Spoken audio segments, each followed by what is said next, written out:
जय हिंद स्टूडेंट्स, कैसे हैं आप लोग? बढ़िया से पढ़ाई करते रहिए। चलिए बेटा, एनडीए 2024 फिजिक्स हमारा चल रहा है यूनिट्स और लेक्चर 4। बेटा लेक्चर 3 में हमने खास तौर से जो डिस्टेंस के कुछ इंपॉर्टेंट यूनिट्स थे, ठीक है, छोटे छोटे डिस्टेंस लाइक फर्मी हो गया, है ना, एंगस्ट्रॉम हो गया, नैनोमीटर हो गया, इसको हमने डिस्कस किया। तो उसी सीरीज में आगे बढ़ते हैं, अब बड़े डिस्टेंसेस की बात करते हैं। तो सबसे पहले लेते हैं light year. It is represented by Ly। तो the distance travelled by light in 1 year in vacuum. Light बेटा बहुत तेज चलती है। अगर मैं लाइट की अप्रोक्सीमेट स्पीड देखूं, जो लाइट की अप्रोक्सीमेट स्पीड 3 × 10⁸ मीटर पर सेकेंड है, तो एक सेकंड में बेटा it travels 3 × 10⁸ metre in vacuum. तो वैक्यूम में 1 मीटर में इतना डिस्टेंस कवर कर लेगी बेटा। ये बहुत बड़ा डिस्टेंस है। 3 लाख किलोमीटर एक सेकंड में ट्रैवल करती है लाइट इन वैक्यूम, ठीक है। तो एक ईयर में कितना सारा डिस्टेंस तय करेगी, अंदाजा लगा लीजिए, ठीक है। अब देखो, इस पे भी सवाल आते रहे। सवाल क्या आते रहे? जैसे सन से जो लाइट चलती है अर्थ तक आने में कितना टाइम लेता है, ये बेटा सवाल आ चुका है एनडीए में। तो ध्यान रखिए 7.8 या 8 मिनट। जो सन से सनलाइट जो है, ठीक है, अर्थ तक आने में कितना टाइम लेती है? 7.8 या 8 मिनट। अगर मैं कहूं कि भाई मून से जो सन की लाइट रिफ्लेक्ट हुई रात में हम देखते हैं, ठीक है, जो मून से लाइट चल रही है या वहां से लाइट मून से अर्थ तक आने में कितना टाइम लेगी? 1.3 सेकेंड। क्योंकि डिस्टेंस कम है, 1.3 सेकेंड हो जाएगा। उधर डिस्टेंस ज्यादा है तो 8 मिनट हो जाएगा, ठीक है। तो ये ध्यान रखेंगे, दोनों डाटा को ध्यान रखेंगे। तो बेटा जो distance travelled by light in 1 year in vacuum is called light year.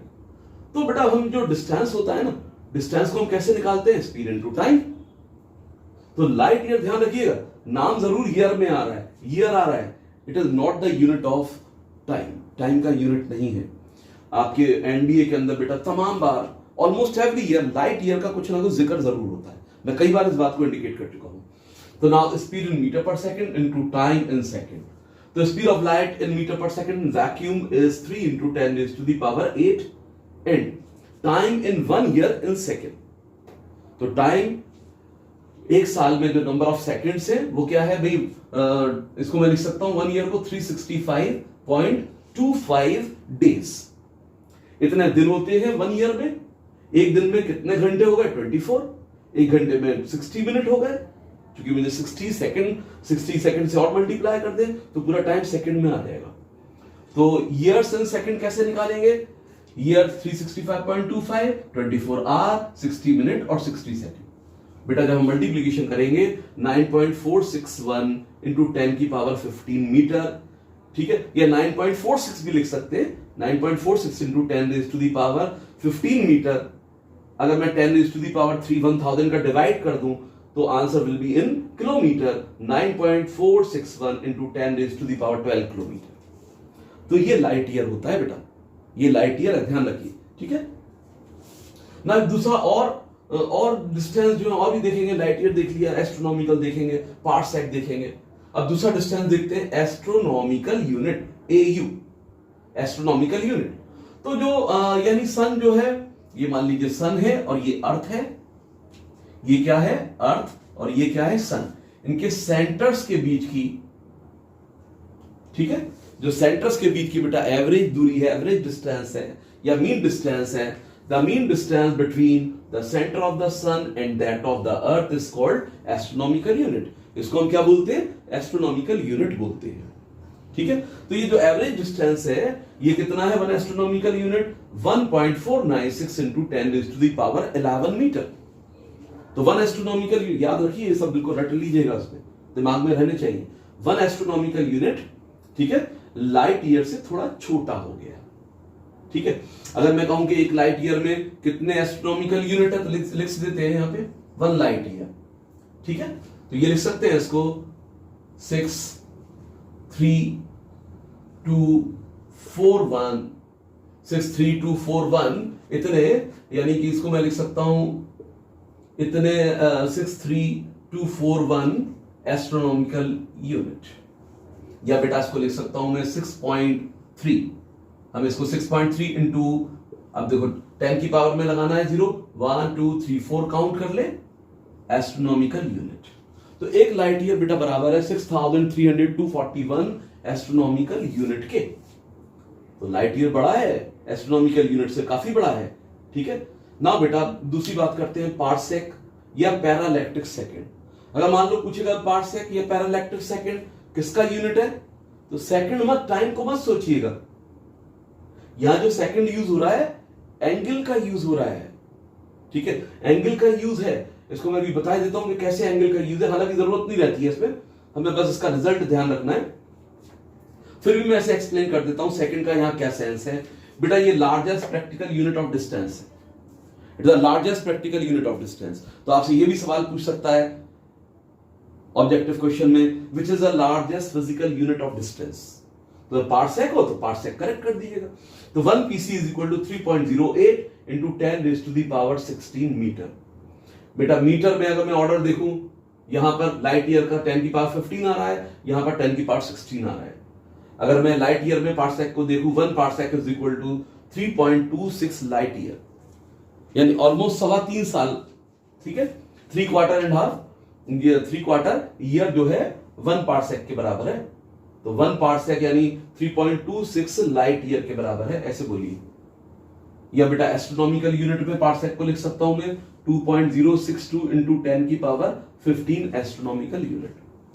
अगर मैं बेटा जैसे हम स्कूल वगैरह में तो ये दे देते हैं, क्वेश्चन रखते हैं कि भाई इनको असेंडिंग ऑर्डर या डिसेंडिंग ऑर्डर में रखिए, किस किस को, लाइट ईयर को, एस्ट्रोनॉमिकल यूनिट को और पार्सेक को। अगर मैं कहूं कि भाई यहां इसको असेंडिंग ऑर्डर में लिखिए, असेंडिंग ऑर्डर बनाइए। असेंडिंग ऑर्डर मतलब असेंडिंग ऑर्डर सबसे छोटा, फिर उससे बड़ा, फिर सबसे बड़ा। तो बेटा सबसे छोटा देखिए इसके अंदर, सबसे छोटा हमें कौन सा मिल गया, सबसे छोटा हमें मिल गया एस्ट्रोनॉमिकल यूनिट, एस्ट्रोनॉमिकल यूनिट हो गया। इससे बड़ा कौन हो गया, इससे बड़ा हो गया लाइट ईयर, ये लाइट ईयर आ गया। और लाइट ईयर से बड़ा कौन हो गया, 1 पार्सेक, 1 पीसी। तो ये ऑर्डर ध्यान रखिए इसके अंदर, ठीक है। इस ऑर्डर पे भी क्वेश्चन बना सकता है कि भाई choose the correct order among the distances, light year, astronomical unit and parsec. तो बेटा ये यहां पर ये ध्यान रखेंगे इस ऑर्डर को, ठीक है ना। मैंने कहा मैं इसको पैरालैक्टिक सेकंड को एक्सप्लेन कर देता हूं। तो पैरालैक्टिक सेकंड, हालांकि बस इसकी वैल्यू ध्यान रखिए बेटा, है ना।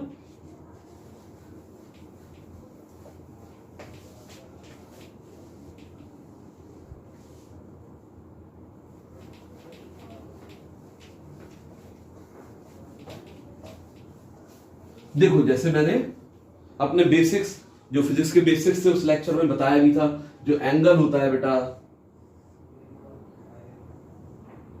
ये आर्क, ये एंगल हो गया थीटा, ये रेडियस हो गया, ये आर्क हो गया।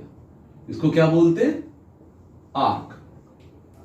आर्क क्या हो गया, रेडियस, ठीक है। और ये क्या हो गया, एंगल। तो angle is equal to arc over radius, ये हो गया, ठीक है। अब समझ लो पैरालैक्टिक सेकंड क्या है, ये सेकंड टाइम का यूनिट नहीं है, यहां एंगल के लिए यूज किया गया। कैसे, पहले ये समझ लीजिए बेटा, जैसे आप एंगल नापते हो, ये एंगल हमने बनाया भी था पहले, ये angle theta is equal to 90 degree होता है। ये एंगल किसके बराबर है, 90 डिग्री के। ये एंगल थीटा यानी कि 90 डिग्री के बराबर है, या एंगल ये 90 डिग्री के बराबर है। इसके बेटा मैं 90 पार्ट्स कर लूं, इसके ऐसे छोटे छोटे 90 पार्ट्स कर लें, 90 पार्ट्स कर लें ऐसे करके, तो 1 डिवीजन जो होगा 1 डिग्री का होगा। जो सबसे छोटा कट आएगा, 1 1 के कर रहा हूं मैं, तो 90 पार्ट्स आएंगे यहां पे, 1/90 पार्ट ऑफ 90 डिग्री 1 डिग्री हो गया ये, ठीक है। अब इस 1 डिग्री के 60 पार्ट कर दो, इस 1 डिग्री के भी 60 पार्ट कर दो, तो 60 मिनट हो गया। क्या बोलेंगे इसको, 60 मिनट। ये क्या पढ़ेंगे, मिनट पढ़ेंगे इसे, ये टाइम वाला मिनट नहीं है, ठीक है। अब एक मिनट को 60 सेकंड्स के अंदर बांट दो, ये सेकंड्स के अंदर, इसका मतलब 1 डिग्री में 60 मिनट। और अब यहां 1 डिग्री में 60 मिनट है, 1 मिनट में 60 सेकेंड, तो बेटा 1 डिग्री में कितने सेकंड हो गए? 60 इंटू 60 सेकेंड। तो 1 सेकंड कितना छोटा हो गया, यानी 1 डिग्री का 60वां हिस्सा मिनट हो गया, 1 मिनट का 60वां हिस्सा सेकंड हो गया। तो अब समझ लो एस्ट्रोनॉमी जो पार्सेक है कैसे डिफाइन होगा। एक मैं आर्क बनाऊं, क्या बनाऊं बच्चों? एक आर्क बनाऊं, ठीक है।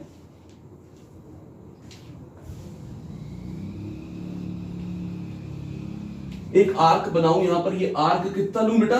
1 astronomical unit distance, 1 astronomical unit distance, इसका एक आर्क बनाऊं। और अब यहां से आते चले जाए इधर, इतना आगे इसको बढ़ाते जाएं, एक्सटेंड करते जाएं, एक्सटेंड करते जाएं, ये इतनी दूर ले जाएं कि ये एंगल क्या बन जाए? 1 सेकंड बन जाए। तो बेटा 1 सेकंड तो बहुत छोटा एंगल है, हमें तो बहुत दूर जाना पड़ेगा, बहुत दूर चलना पड़ेगा। It is 1 parsec, this distance is 1 parsec. तो ये ऐसे डिफाइन करते हैं बेटा। तो हालांकि जरूरत नहीं है हमें, यानी 1 astronomical unit induces 1 astronomical unit induces 1 second angle at the distance 1 parsec। ठीक है, तो ध्यान रखेंगे बेटा इसके अंदर, ठीक है। एक चीज और, जैसे मैंने कहा largest practical unit, largest practical unit कौन है? पार्सेक। तो दिमाग में आ रहा है लार्जेस्ट प्रैक्टिकल यूनिट तो ये हो गया। स्मॉलेस्ट प्रैक्टिकल यूनिट कौन है? Smallest practical unit of distance, बेटा डिस्टेंस का smallest practical unit it is 1 fermi. याद करिए 1 fermi, 1 FM it is equal to 10 raise to the power -15 metre. ये स्मॉलेस्ट प्रैक्टिकल यूनिट है, ठीक है, ध्यान रखिए। चलिए बेटा बात करते हैं some important units of mass. अभी तक हमने डिस्टेंस के छोटे और बड़े यूनिट्स को देखा, ठीक है। अब कुछ हम बहुत फ्यू यूनिट्स है जो हमें तैयार रखते हैं इसमें, है। तो बेटा सबसे पहला atomic mass unit, AMU, atomic mass unit. इसको सिंपली हम 1 यूनिट भी बोल सकते हैं, 1 यूनिट भी वी कैन से। तो 1 यूनिट या 1 एटॉमिक मास यूनिट, एस्ट्रोनॉमिकल निकल रहा है, अभी एस्ट्रोनॉमिकल पढ़ के चुके। तो बेटा 1 एटॉमिक मास यूनिट इज, ध्यान रखिए, 1/12 of the mass of 1 atom of C12। बेटा हमने पिछले लेक्चर में, लेक्चर 3 के अंदर मोल कंसेप्ट भी देखा था, एक एवोगैड्रो नंबर यूज किया था हमने, उसको यहां यूज करके ना 1 यूनिट का वैल्यू निकालेंगे। तो 1 atomic mass unit 1 AMU is 1/12 of the mass of 1 atom of C12। अब कार्बन 12 उसका एक एटम, उसका मास तो बहुत कम होगा, उसका भी 1/12 करना है, ठीक है। तो एटॉमिक मास यूनिट बहुत बहुत छोटा यूनिट है बेटा, it is the smallest practical unit of मास। ध्यान रखिए क्या है ये? Smallest practical unit of mass, smallest practical unit of मास। अब देखो एवोगैड्रोस कंसेप्ट यूज करता हूं मैं और C12 के एक एटम का मास निकालता हूं। बेटा C12 कार्बन 12, अगर मैं कार्बन 12 का 12 ग्राम ले लूं तो 12 ग्राम ऑफ C12, ठीक है, उसमें कितने एटम्स होंगे? कितने एटम्स होंगे? How many atoms are there in 12 gram of C12? It is equal to Avogadro's number. Avogadro's number यानी लिखा था बेटा हमने Avogadro's number, Avogadro's number, Avogadro's number. तो क्या लिखा था हमने? It is 6.022 into 10 raise to the power 23। ये एवोगैड्रो नंबर लिखा था, यानी 12 ग्राम ऑफ C12 कंटेन्स इतने नंबर ऑफ एटम्स, या इतने atom of C12 have the mass 12 ग्राम, यानी mass of 6.022 into 10 raised to the power 23 atoms of C12. Mass of 6.022 into 10 raised to the power 23 atoms of C12 is 12 ग्राम। कितना है बच्चों ये? 12 ग्राम। तो हमें चाहिए यहां पर मास ऑफ 1 एटम चाहिए, ठीक है, तो यहां निकाल लेते हैं मास of one atom of C12 will be 12 divided by this Avogadro's number 6.022 into 10 raised to the power 23. इतने ग्राम बेटा एक एटम का मैस हो गया, ठीक है। Now one unit is equal to 1/12, जो एटॉमिक मास यूनिट है, 1 unit is equal to 1/12 of 12। अब मुझे क्या लिखना होगा, 1/12 into mass of one atom of C12, mass of one atom of C12 ये रहा 12, 6.022 into 10 raise to the power 23। 12 cancel out हो गया, ठीक है बेटा। जब हम इसको सॉल्व करेंगे 1.6605 into 10 raise to the power -24 gram, बहुत छोटा आ रहा है ना, ठीक है। इसको किलोग्राम में बेटा क्या लिख सकते हैं, इन किलोग्राम 1000 का डिवाइड और कर दीजिए, 1.6605 into 10 raise to the power -27 kilogram. तो ये जान लीजिए बेटा, जो एटॉमिक मास यूनिट है, जैसे न्यूट्रॉन है, प्रोटॉन है, इलेक्ट्रॉन है, इनके मास हम एटॉमिक मास यूनिट में ही एक्सप्रेस करते हैं। जैसे केमिस्ट्री में आपको न्यूमेरिकल वगैरह होगा, ठीक है, तो वहां जैसे मोल कंसेप्ट के ऊपर तभी वो आपको क्या देगा, एएमयू में दे सकता है, यानी यूनिट के अंदर एटॉमिक मास यूनिट में मास को एक्सप्रेस कर सकता है, ठीक है। तो ये ध्यान रखेंगे बेटा। ना अब आगे बढ़ते, ये तो स्मॉलेस्ट प्रैक्टिकल यूनिट हो गया।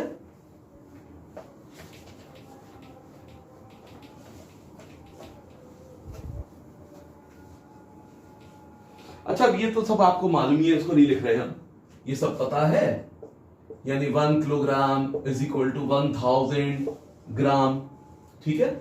1 ग्राम, इसको मिलीग्राम में लिखे, 1000 मिलीग्राम, ये मिलीग्राम है, क्या है बच्चों, ये मिलीग्राम, यहां लिख देता हूं मैं मिलीग्राम। तो अगर मैं कहूं 1 केजी में, 1 केजी में कितने मिलीग्राम, 1 केजी में कितने milligram, 1 KG is equal to, ठीक है भाई, 1 केजी में ग्राम कितने, 1000 ग्राम है बेटा। 1 ग्राम की जगह में 1000 मिलीग्राम रख देता हूं, 1000 मिलीग्राम। अब काउंट करो, 1 2 3 4 5 6, 10 raise to the power 6 milligram. तो 1 किलोग्राम में इतने मिलीग्राम हो गए, ठीक है। तो ये सब, ये यूनिट इतना जिक्र भी नहीं करना चाहिए, आपको पता भी है। आगे बढ़ते हैं इसमें। अब बेटा एक यहां पर लिखते हैं, largest practical unit of mass, that is Chandrashekhar limit, बहुत इंपॉर्टेंट है। Chandrashekhar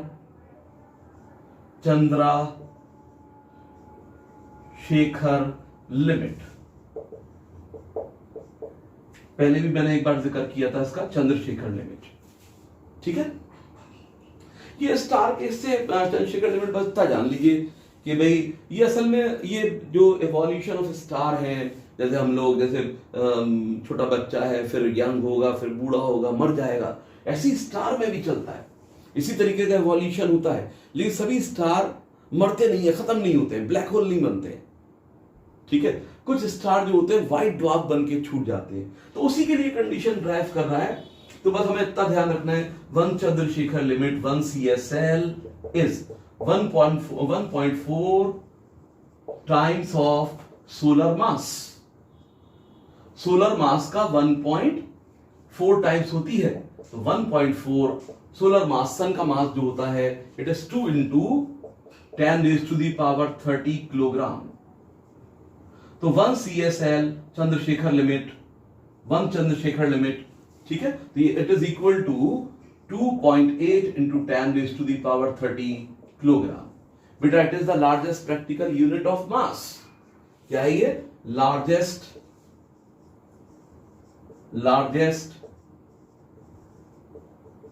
practical unit of mass, largest practical unit of mass.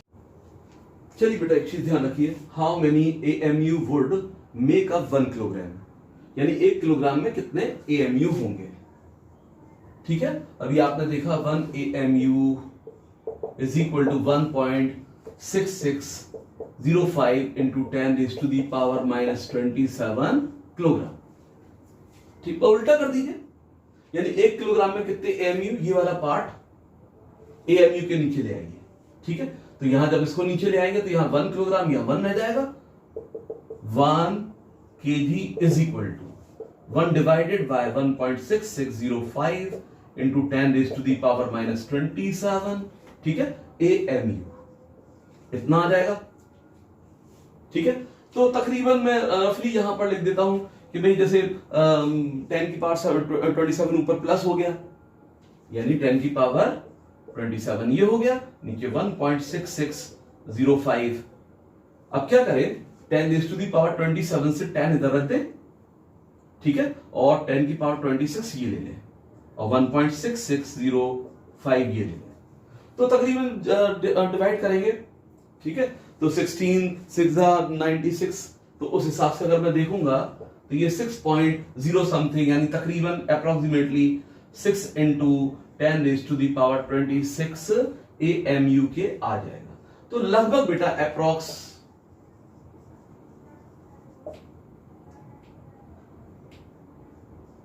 Approx ये आ जाता है, यानी अप्रोक्सीमेटली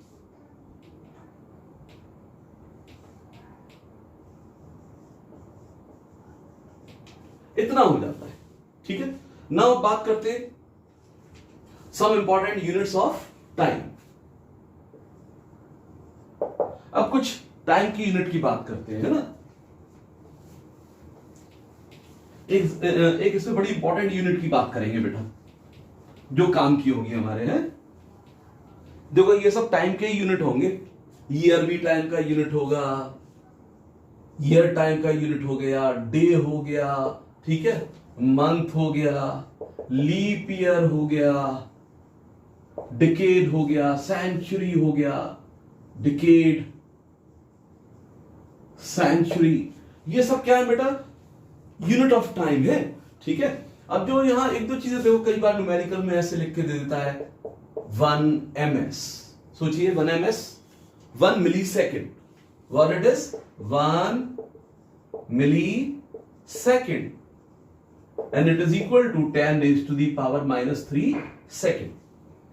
Sometime 1 microsecond बहुत यूज होता है, 1 microsecond, 1 microsecond, that is 10⁻⁻6 second. And third one, सोचिए what it is, 1 nanosecond, 1 nanosecond, 10⁻⁹ second. ठीक है, अगर मैं ये कहूं कि 1 नैनो सेकेंड में कितने मिली सेकेंड है, यानी फाइंड या इसको ऐसे लिखिए, find nanosecond in 1 millisecond. 1 millisecond में कितने नैनो सेकेंड। ठीक है, तो बेटा आप यहां दोनों रिजल्ट को यूज करिए, इसको और इसको। 1 बेटा 1 millisecond is equal to 10⁻³ second. ठीक है, 1 nanosecond is equal to 10⁻⁹ second. Divide कर लीजिए, यानी 1 millisecond divided by 1 nanosecond. On right hand side 10⁻³ and 10⁻⁹, second cancel out, 10⁻⁹ goes up, becomes positive, 10⁻+9 minus 3, that is 10⁻⁶. Now we cross multiply nanosecond with 10⁻⁶, hence 1 millisecond is equal to 10⁻⁶ nanosecond. बहुत important relation है बेटा, ध्यान रखिए, इसमें आसान है। ठीक है, कोई खास बात नहीं है। 1 मिलीसेकेंड 10⁻⁶ नैनो सेकेंड के बराबर होगा। ठीक है, ये ध्यान रखेंगे। नाउ सबसे इंपॉर्टेंट यूनिट है बेटा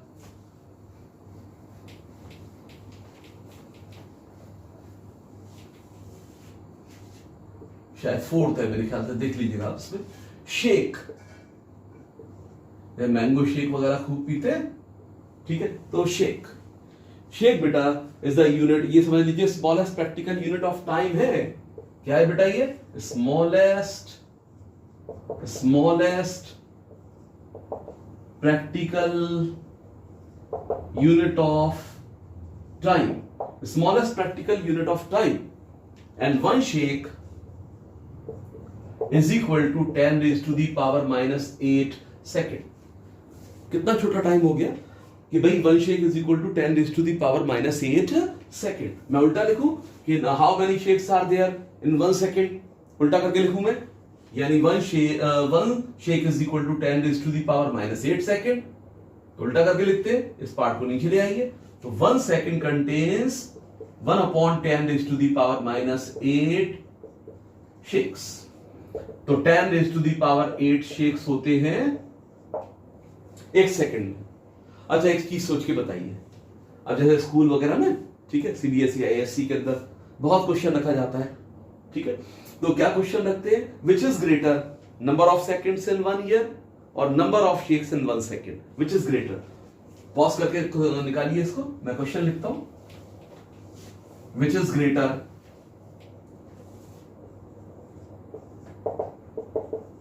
विच इज ग्रेटर, कौन सा ग्रेटर है? यानी number of seconds in 1 year और number of shakes in 1 second. क्या लग रहा है आंसर? फर्स्ट थॉट में क्या आ रहा है कि भाई number of seconds in 1 year बड़ा होना चाहिए, ठीक है, लेकिन बेटा आंसर ये है number of shakes in 1 second, ये ग्रेटर होगा। भाई number of second in 1 year निकालें, number of seconds in 1 year, एक ईयर में नंबर ऑफ सेकेंड्स निकालते, ठीक है, तो हमें क्या करना पड़ेगा 1 ईयर में कि भाई नंबर ऑफ डेज 365.2425 इनटू, अब क्या कर दीजिए 24 से मल्टीप्लाई कर दीजिए, ठीक है। अब ये कितने में आ गया? आवर्स में आ गया, 60 मिनट इंटू 60 सेकेंड।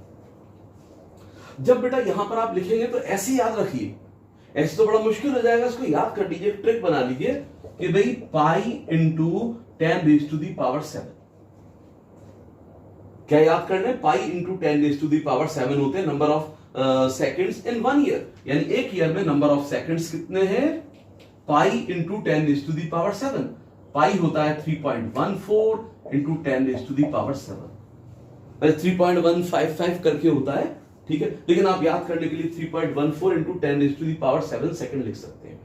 अब बेटा यहां पे देखो 10 रेज टू दी पावर 7 आ रहा है और number of shakes in 1 second कितने होते हैं? 10 रेज टू दी पावर 8। ये कितना आ रहा है? इसका order 10 raise to the power 7। तो विच इज ग्रेटर, यानी number of shakes in 1 second is greater than the number of seconds in 1 year. तो ऐसे करके लिख सकते हैं, ठीक है।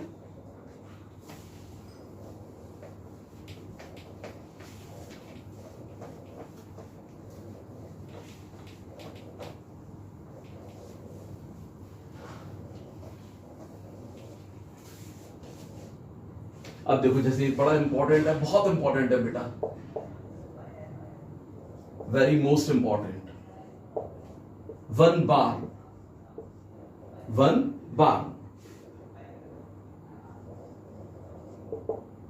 बेटा जो बार्न होता है, समझ लो एरिया ऑफ क्रॉस सेक्शन का नापने का स्मॉलेस्ट यूनिट है, ठीक है। ये क्या है बेटा? Smallest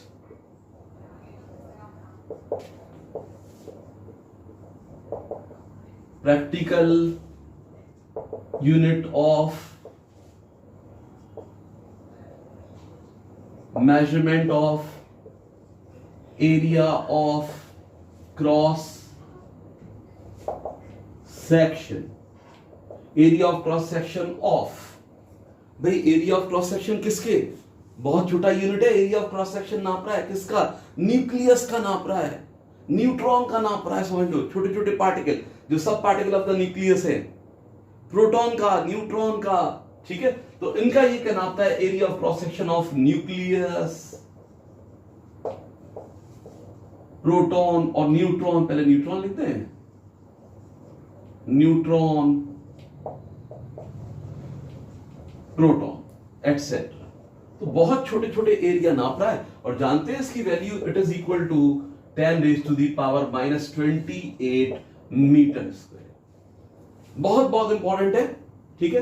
1 bar is equal to 10⁻⁻28 metre square. ना बेटा अब कुछ एटमॉस्फेयर प्रेशर की यूनिट की बात करते हैं, इंपॉर्टेंट होते हैं, ठीक है। जो एटमॉस्फेयर प्रेशर है 1 ATM 1 एटमॉस्फेरिक प्रेशर, ठीक है। इसे बेटा यहां पर लिखा गया है 760 मिलीमीटर ऑफ मरकरी कॉलम या 76 सेंटीमीटर ऑफ मरकरी कॉलम। इसका मतलब यह है, जैसे आप जानते ही हैं, मैंने अपने शुरुआती लेक्चर में बेसिक्स में इंडिकेट किया था कि जो बैरोमीटर होता है ये एटमॉस्फेयर प्रेशर नापता है, ठीक है। तो बेसिकली ये क्या रहता है कि भाई जैसे ये मैंने मरकरी यहां पर भर लिया, मरकरी को यहां पे एक बीकर ले लिया, एक कंटेनर ले लिया, मरकरी यहां डाल दिया। एक मैंने ट्यूब में 1 मीटर लॉन्ग ट्यूब है, ठीक है, जैसे लाइक बीकर हॉलो ट्यूब, उसके अंदर भी मैंने यानी एक एंड से बंद है, यहां पर भी कुछ मरकरी भर लिया, ये भर लिया, ठीक है। अब इसको इन्वर्ट करके उल्टा करके यहां इस ट्रफ में लाके रख दिया, यो करके रख दिया। तो बस अब बेटा यहां पे कुछ मरकरी नीचे आएगा, यहां पर एटमॉस्फेरिक प्रेशर इधर बैलेंस करेगा, यहां से एटमॉस्फेरिक प्रेशर और यहां पे जो मरकरी आ रहा है यहां पर ये मरकरी, इसका जो वजन होगा वो यहां जो प्रेशर लगाएगा एटमॉस्फेरिक प्रेशर के बराबर होगा। ये टेक्निक बेटा बैरोमीटर में यूज की जाती है। ये जो हाइट है यहां से यहां तक it is 76 centimetre of mercury column, या मिलीमीटर में कन्वर्ट करें 760 मिलीमीटर ऑफ मरकरी कॉलम, ये यहां लिखा जाता है इस वजह से, ठीक है। And it has value 1.013.25। अब इतना ध्यान रखिए 1.01325 1.013 इंटू 10⁵ न्यूटन पर मीटर स्क्वायर।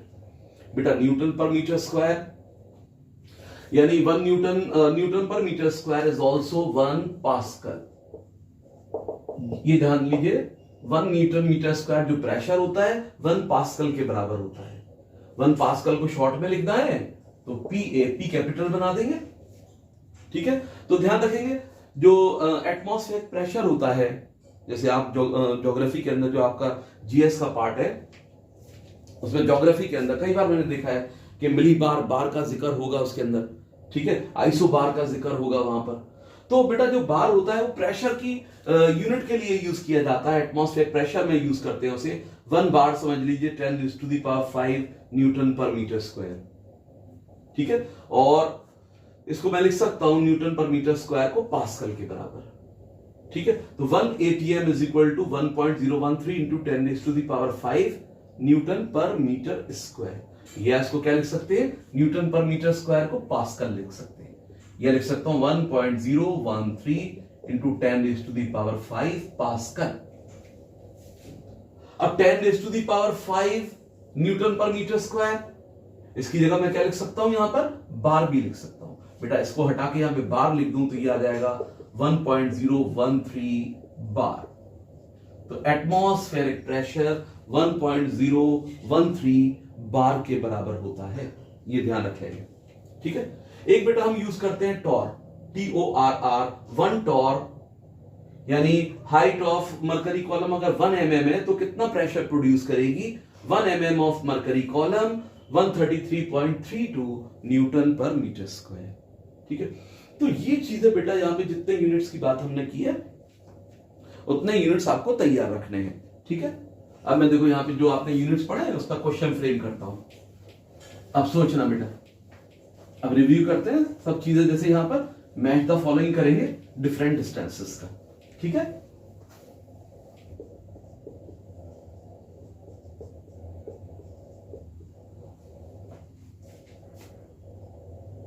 ये ए लिख दें, ये बी लिख दें, ये सी लिख दें और ये डी लिख दें।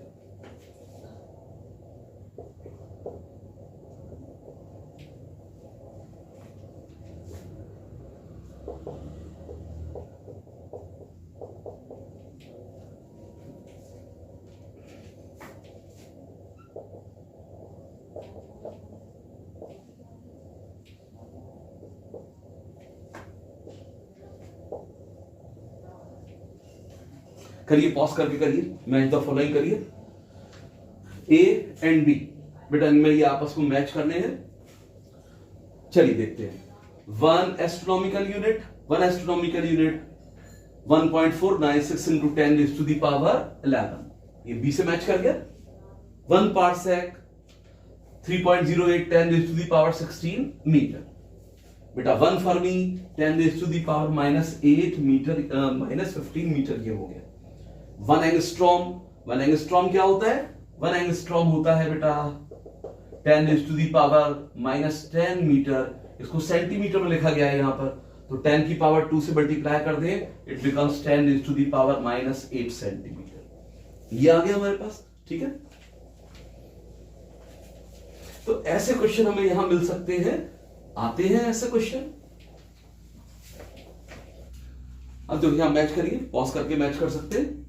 Match the following A and B, shake, CSL, torque, light year, unit of distance, 1 mm of mercury, column pressure, smallest practical unit of time and largest practical unit of mass.